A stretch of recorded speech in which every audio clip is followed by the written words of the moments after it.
Len, this is your field, research, and in looking at what you've seen of this study, what other research questions do you think flow from the report? What additional research would you like to see?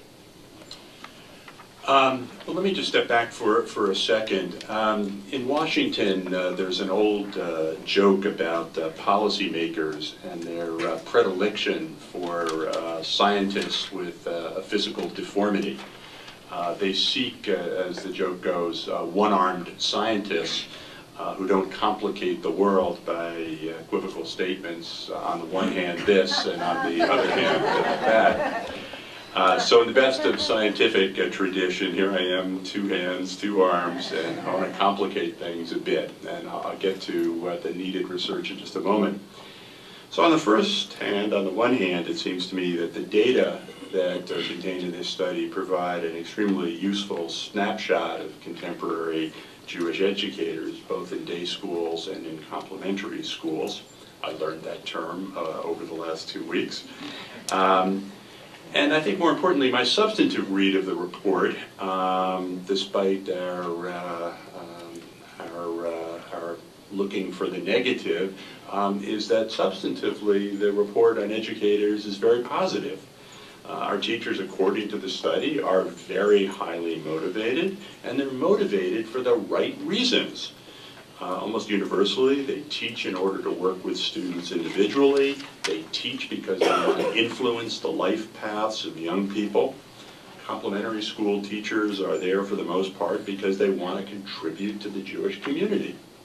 They don't seem centrally motivated by pecuniary issues, and they simply want recognition and a good environment in which to work.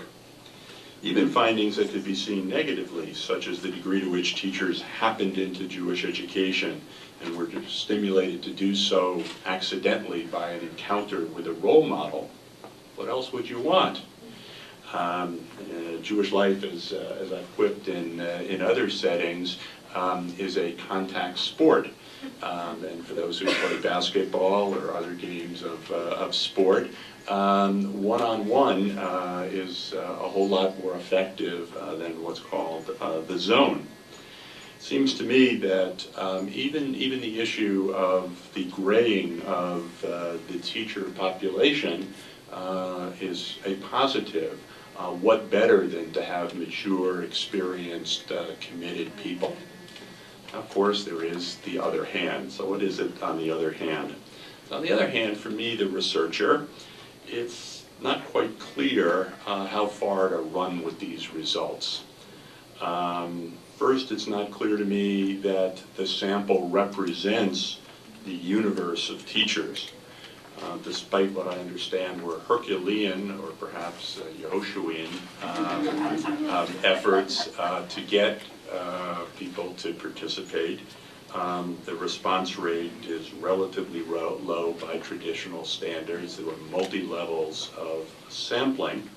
And it's possible, and I only put this out because this is what those of us who are scientists do, it's possible that all of the positive things that I've just talked about are a function of the people who were the most motivated, the most interested in teaching to respond to their surveys. So what about the majority of others who didn't? But now, and this is really more important because I want to talk about the research that's needed, can we really understand educators without understanding in a profound way their context?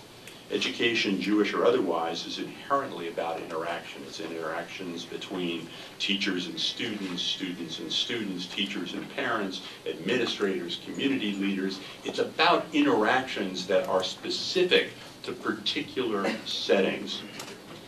And can we understand this? This needs to be embedded in programs of research, and there are such things. My colleague Sharon von Menemzer at the Mandel Center at Brandeis is engaged in it, a program of research on teaching. And the fundamental point is, how do we contextualize this work? How do we take the attitudes of teachers and embed it in our understanding of the job that teachers actually do, and the interaction that they have with our children, the interaction that they have in their schools. My hypothesis is that no incentives to enter the field, no amount of salary, no dose or doses, paid or unpaid of professional education can be effective if our schools and communities are not hospitable environments, if these environments, if these contexts don't support the work that they do. I'll end with the familiar refrain sung by all scientists. We need more research, but we need research that is complex and that is contextualized. It needs to be as contextualized as the phenomena that we seek to understand. And to paraphrase an Einsteinian aphorism, studies should be as simple as possible, but as complex as necessary.